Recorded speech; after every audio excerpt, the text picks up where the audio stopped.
Callaghan Innovation's 2015 Sea Prize competition has boosted New Zealand's position as a world leader in the development of unmanned aerial technology.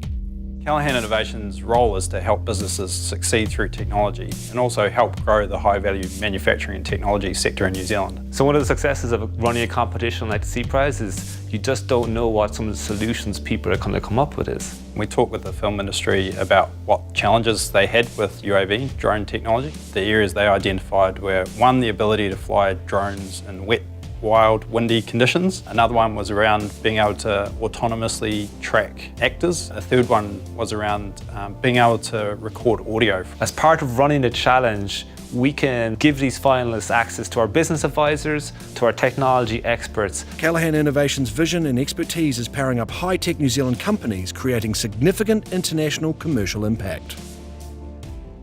A number of those entrants have gone on to commercialise that technology and had commercial success.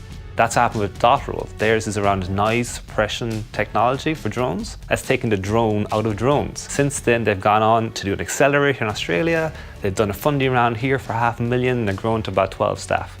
That's proper success. A number of the entrants came up with concepts to actually pivot the motors to be able to react to wind changes. That technology is now going through to commercial applications.